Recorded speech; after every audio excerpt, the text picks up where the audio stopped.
Bismillahirrahmanirrahim. Assalamualaikum warahmatullahi wabarakatuh. Nama saya Amin Mursyid bin Zakaria, nombor metrik 060766. Jadi insya-Allah pada hari ini kami dari kumpulan 8 akan membentangkan satu tajuk, iaitu Sejarah Kedatangan Islam ke Nusantara. Baik, kita teruskan kepada pembentangan.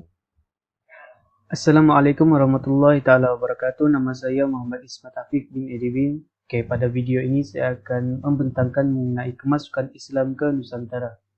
Sebelum itu saya akan memberitahu mengenai pengertian Islam.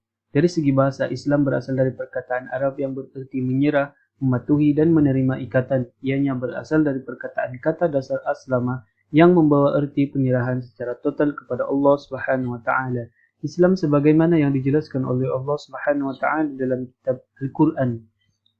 Firman Allah Subhanahu wa taala, sesungguhnya agama yang diridai di sisi Allah Subhanahu wa taala hanyalah Islam, dari surah Al-Imran.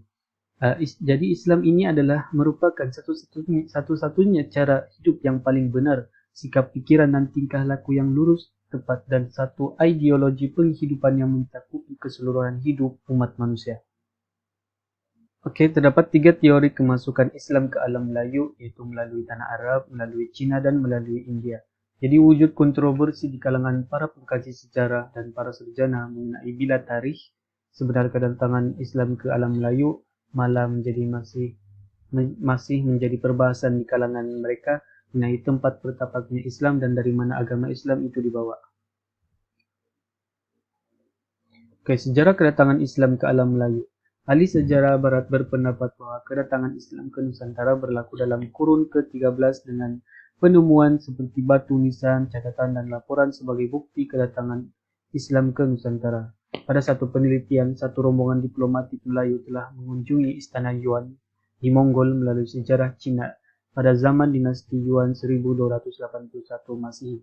Dan terdapat 2 orang Islam telah mengetuai rombongan tersebut, dan kedua-dua utusan tersebut datang ke Istana Yuan pada tahun 1282 Masehi dari Sumudara bernama Hasan dan Sulaiman. Venice ini adalah seorang pengembara. Dia pergi ke Perlak dan dia melihat terdapat banyak pedagang Islam di Perlak dan mereka menyebarkan ajaran Islam kepada penduduk tempatan. Penemuan juga ditemui, yaitu batu nisan raja Islam yang terletak di Sumatera, dan batu nisan Sultan Malik As-Saleh juga termasuk dalam penemuan itu. Terdapat 3 pendapat mengenai kedatangan Islam ke Nusantara, yaitu Bijong, ahli sejarah barat, dan ahli sejarah tempatan. Mereka berpendapat bahwa Islam telah bertapak di Pasai sebelum kedatangan Marco Polo pada tahun 1292 Masehi. Manakala ahli sejarah barat pula bersetuju bahwa Islam datang ke alam Melayu sekitar kurun ke-13 Masehi, dan mereka membuat andaian bahwa kedatangan Islam ke semenanjung tanah Melayu pula berlaku pada kurun ke-15 Masehi, dengan mengatakan bahwa Melaka merupakan tempat yang pertama mula-mula menerima Islam di semenanjung tanah Melayu. Ahli sejarah tempatan pula berpendapat bahwa Islam ini datang ke alam Melayu termasuklah semenanjung tanah Melayu sejak sebelum kurun ke-13 Masehi. Faktor bertapaknya Islam di negeri Melaka pada abad ke-15 Masehi kerana kekuatan politik yang mantap, penerimaan Islam secara menyeluruh oleh pihak istana dan pembesar-pembesar rakyat jelata. Kesan terhadap jajahan ini adalah Melaka menjadi empayar yang terkuat pada abad ke-15 Masehi dari segi politik. Dengan itu, ia memudahkan Melaka untuk menyebarkan Islam kepada jajahan takluknya. Dan pengislaman Raja Melaka dapat mempengaruhi pembesar-pembesar serta rakyat jelata untuk turut menganut agama Islam. Dan kesannya juga adalah penyebaran agama Islam juga termasuk dalam mengajar ilmu pengetahuan dan pendidikan Islam dari pihak istana. Sekian sahaja dari saya. Wabillahi taufiq wal hidayah. Wassalamualaikum warahmatullahi wabarakatuh. Bismillahirrahmanirrahim. Assalamualaikum warahmatullahi wabarakatuh. Jadi, sejarah kedatangan Islam ke Nusantara terbahagi pada 3, iaitu kedatangan Islam melalui tanah Arab, kedatangan Islam melalui China dan kedatangan Islam melalui India. Jadi insya-Allah pada hari ini saya akan menerangkan kedatangan Islam melalui tanah Arab, iaitu teori daripada John Crawford. Yang pertama, Islam berkembang melalui perdagangan. Buktinya adalah catatan Cina yang mengatakan orang Arab dan Parsi mempunyai pusat perniagaan dan penempatan di Canton sejak 300 Masihi.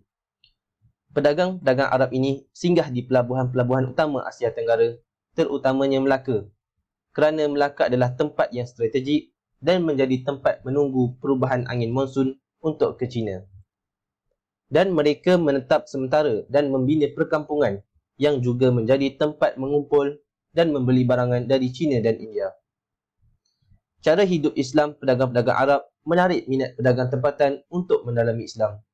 Dan teori John Crawford ini disokong oleh Prof. Dr. Syed Muhammad Naqib Al-Atas. Seterusnya, wujud persamaan antara bahan penulisan dan kesusastraan di Asia Tenggara dan Tanah Arab. Sebagai contoh, perkataan Arab pada tulisan Jawi diambil daripada bahasa Arab. Wujud persamaan adat resam dan budaya orang Melayu dan Arab.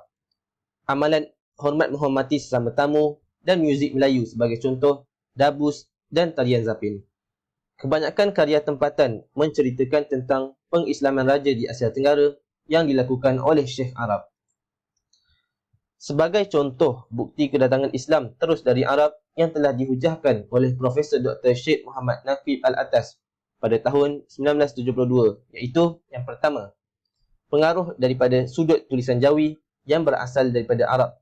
Yang kedua, kebanyakan ulama-ulama yang datang ke rantau ini adalah daripada tanah Arab seperti Syekh Ismail As-Siddiq, Maulana Abu Bakar, Maulana Iskah dan ramai lagi. Yang ketiga, istilah Melaka berasal daripada Arab iaitu mulaqat, bermaksud tempat pertemuan. Yang terakhir adalah terdirinya kerajaan Melayu Islam Melaka yang menggunakan perundangan Islam Syariah Islamiah untuk mentadbir negara. Jadi, sekian daripada saya. Wabillahi taufiq wal hidayah. Assalamualaikum warahmatullahi wabarakatuh.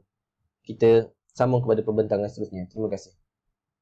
Assalamualaikum warahmatullahi wabarakatuh.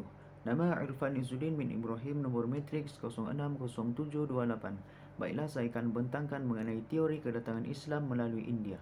Merujuk kepada teori ini, terdapat segelintir pengkaji sejarah yang memberi hujah dan bukti-bukti berdasarkan hipotesis mereka. Dalam pada itu, wujud perselisihan pendapat dalam kalangan pengkaji sejarah bagi menentukan daerah manakah di India yang membawa Islam ke alam Melayu. Teori dikemukakan oleh Snook Hyogronje dan Brian Harrison. Kedatangan Islam di alam Melayu dilakukan oleh para pedagang Islam yang bermukim di Gujarat dan Malabar. Penemuan batu nisan di Pasa yang bertarikh 1428 Masihi dan di Gresik yang bertarikh 1419 Masihi oleh J.P. Morquette. Bentuk fizikal kedua-dua batu nisan ini mempunyai ciri persamaan dengan batu nisan di Gujarat. Hakikat ini membawa kepada kesimpulan bahawa Islam sampai ke alam Melayu pada awal kurun ke-15 Masihi. Tokoh yang bernama Piet Nepel, iaitu Profesor Pengajian Melayu yang pertama di Universiti Leiden, Belanda, menyatakan bahawa Islam dibawa ke alam Melayu oleh orang-orang Arab bermazhab Syafi'i dari Gujarat dan Malabar. Dinyatakan demikian kerana tempat-tempat tersebut sering dipetik serta dinyatakan dalam buku-buku sejarah Kepulauan Melayu. Morquette. Beliau mendapati bahawa terdapat persamaan antara batu-batu nisan di Pasa yang bertarikh 28 September bersamaan 17 Zulhijjah dengan batu nisan di kubur Maulana Malik Ibrahim di Gresik, Jawa dan batu-batu nisan di Cambay, pelabuhan Gujarat. Beliau menyatakan bahawa pengeluaran batu nisan di Gujarat bukan sahaja untuk kegunaan tempatan, bahkan ia juga diekspor ke luar negara, khususnya ke Sumatera dan Jawa.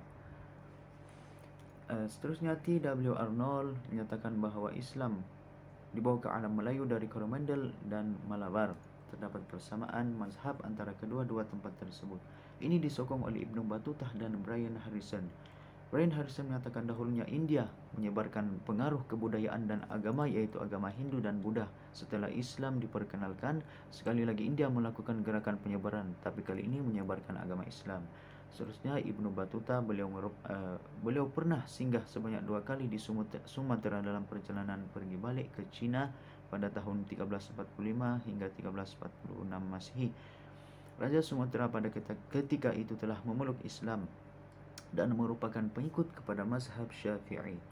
G.E. Morrison, beliau menolak teori yang menyatakan bahwa Islam datang ke alam Melayu dari Gujarat. Rujukannya berdasarkan proses Islamisasi berlaku di Sumatera Pasai dan kewafatan Raja Muslim yang pertama yaitu Malik Saleh yaitu pada tahun 1197 Masehi. Dinyatakan Gujarat pada ketika itu masih merupakan sebuah kerajaan Hindu sehingga tahun 1297 Masehi. Kemudian barulah kembali jatuh ke tangan Islam. Dari semua kawasan pesisiran India, hanya Bengal yang berjaya ditawan oleh oleh Islam sejak awal abad ke-13 Masehi. Dan negeri inilah yang mengembangkan Islam sehingga ke alam Melayu. Ini disokong oleh kenyataan bahwa kebanyakan orang Islam di semenanjung tanah Melayu menganut mazhab Syafi'i sebagaimana penduduk di pantai Coromandel dan Malabar. Syed Muhammad Naqib Al-Atas mengkritik teori Marquardt tentang batu-batu nisan di Pasai dan Gerisik yang mempunyai persamaan dengan batu-batu nisan di Gujarat. Beliau menyatakan tidak semestinya menunjukkan bahwa Islam dibawa ke alam Melayu dari Gujarat. Sememangnya batu-batu nisan itu diimport dari India, memandangkan kedudukan kepulauan Melayu jaraknya lebih dekat dengan India berbanding negeri Arab. Seterusnya, S.Q. Fatimi turut menyuarakan pendapatnya bahwa batu nisan Raja Malik As-Saleh sebenarnya berbeza daripada batu nisan di Gujarat. Syed Muhammad Naqib Al-Atas menyatakan untuk mengetahui dari mana datangnya Islam haruslah dikaji fakta dalaman, yakni maknanya istilah dalaman digunakan pakai sini memberi makna maklumat tersebut serta kesannya terhadap bahasa dan kebudayaan masyarakat Melayu. Kesimpulannya, setiap daripada para ilmuwan itu mempunyai pandangan serta kajian tersendiri. Namun begitu, teori kedatangan Islam ke tanah Melayu pada abad ke-13 adalah lemah. Berdasarkan bukti yang ada, Islam telah bertapak seawal abad ke-7 atau abad ke-8 Masehi lagi, yang mana kewujudan para pedagang dan pendakwah dari India juga turut berperanan dalam mengembangkan Islam di alam Melayu. Sekian, terima kasih. Assalamualaikum warahmatullahi wabarakatuh. Saya akan membentangkan teori kedatangan Islam melalui Cina. Pendahuluan, sarjana tempatan dan juga barat telah bersetuju dengan teori kedatangan Islam ke alam Melayu adalah melalui Cina. Hal ini kerana telah terdapat bukti yang menyokong pendapat tersebut. Antara bukti yang menyokong pendapat tersebut ialah penemuan batu bersurat di negeri Terengganu. Terengganu merupakan salah satu negeri yang terletak di pantai timur tanah Melayu. Jadi dengan penemuan batu tersebut di situ, ia menunjukkan bahawa Islam telah sampai ke tanah Melayu dari arah timur dan sarjana tersebut telah bersetuju dengan menyatakan ianya datang dari Cina, Hainan atau Champa. Walaupun ada tertera tulisan Jawi pada batu bersurat tersebut, pendapat yang mengatakan bahawa ia datang dari tanah Arab tidak dapat melawan pendapat yang mengatakan ianya datang dari Cina. Ini kerana negara Cina telah pun menerima Islam lebih awal daripada negara lain di timur. Kerana pada zaman kerajaan Islam, utusan telah pun dihantar ke Cina melalui jalan sutera bagi mengembangkan agama Islam. Teori dan bukti yang menyatakan Islam tersebar melalui Cina ada 4. Yang pertama ialah melalui kegiatan perdagangan. Yang kedua, penghijrahan akibat persengketaan. Yang ketiga, bukti-bukti inskripsi. Dan yang keempat ialah penaklukan dan perkahwinan. Teori yang pertama iaitu melalui kegiatan perdagangan. Perdagangan merupakan satu kegiatan ekonomi yang terpenting bagi memperkenalkan barangan negara mereka ke dunia antarabangsa. Para pedagang Cina akan keluar mengembara dengan kapal ke negara-negara asing yang menjadi pusat perdagangan. Alam Melayu merupakan suatu tempat yang strategik pada masa itu kerana disitulah menjadi laluan kapal-kapal pedagang yang sering berulang-alik dari timur dan juga barat. Negara Cina telah menerima Islam sejak dari zaman kerajaan Islam di tanah Arab lagi. Kebanyakan yang mula-mula menerima Islam ialah para pedagang. Maka, mereka inilah yang akan bertanggungjawab menyebarkan Islam ke tempat-tempat lain di dunia ini. Sambil berdagang, mereka turut mengembangkan Islam ke tempat yang mereka singgah termasuklah alam Melayu. Dengan kepribadian mereka yang tinggi serta akhlak mulia yang ditunjukkan oleh mereka, ini menarik minat masyarakat setempat untuk mendalami agama Islam dan seterusnya menerima Islam sebagai agama mereka. Teori yang kedua ialah penghijrahan akibat persengketaan. Menurut Profesor Syed Naqib Al-Atas, telah berlakunya pemberontakan di Canton pada tahun 877 Masihi yang mengorbankan seramai 120,000 hingga 200,000 pedagang yang kebanyakannya beragama Islam Arab dan Parsi. Jadi untuk menyelamatkan diri, mereka ini telah keluar dari Canton dan pergi ke tempat yang lebih selamat. Ada di antara mereka yang dapat menyelamatkan diri dan berhijrah ke Kalah, iaitu nama-nama bagi negeri Kedah. Selain pemberontakan yang berlaku di Canton, berlaku juga pemberontakan kaum Tani yang mendesak pemerintah mengusir bangsa asing dari bumi Canton. Perkara ini telah membawa kepada penghijrahan para pedagang yang telah terselamat ke Champa, Kedah Patani, Kedah, Palembang, Jawa dan lain-lain untuk mendapatkan perlindungan. Kedatangan mereka ini bukan sahaja untuk mencari perlindungan, tetapi untuk memperkenalkan dan mengembangkan agama Islam di rantau ini. Teori yang ketiga ialah bukti-bukti inskripsi. Di Champa, terdapat 2 inskripsi yang menguatkan lagi dakwaan sesetengah sejarawan tentang kedatangan Islam yang dibawa dari arah tersebut. Terdapat sebuah batu nisan yang bertulis Hot Coffee bertarikh 1039 Masihi dan sebuah monumen tugu yang bertarikh 1025 Masihi. Pada monumen tersebut, terdapat catatan yang berhubung tentang hukum makam Islam. Selain itu, penemuan sebuah batu nisan seorang wali Allah berketurunan Arab yang bertarikh 1028 Masihi yang dijumpai di Pekan Pahang dan penemuan batu bersurat Terengganu yang dijumpai di Kuala Berang, Terengganu bertarikh 1303 Masihi. Antara kandungan dalam batu bersurat tersebut ialah kandungan ayat Al-Quran dan arahan-arahan yang dikenakan kepada orang Islam agar mematuhi hukum Allah. Terdapat juga penemuan batu nisan di Leren, Surabaya bertarikh 1082 Masihi atau 1102 Masihi yang sangat ketara ciri-ciri keislaman pada batu nisan tersebut. Terdapat catatan dalam dinasti Song bahawa kedatangan Islam ke Nusantara melalui sepanjang pantai Laut Cina dan dari Tiongkok pada awal tahun 977 Masihi. Laporan ini menjadi bukti kuat kepada Iskul Fatimi bahawa teori kedatangan Islam itu adalah dari Cina selain daripada 2 batu nisan tersebut. Teori yang keempat ialah penaklukan dan perkahwinan. Selain daripada teori kedatangan Islam dari Cina, terdapat juga teori yang menyatakan kedatangan Islam ke tanah Melayu adalah melalui Champa ataupun Kemboja. Menurut R. Aiken, pada kurun ke-7 dicatatkan bahawa orang-orang Melayu telah menjalinkan hubungan dengan penduduk Champa dan Kemboja melalui penaklukan dan perkahwinan, terutamanya di dalam kalangan keluarga diraja. Ada pula terdapat dalam sumber Cina bahawa Panrang telah pun menerima Islam sejak tahun 960 Masihi lagi, iaitu semasa pemerintahan dinasti Song. Itu saja daripada saya. Sekian, terima kasih.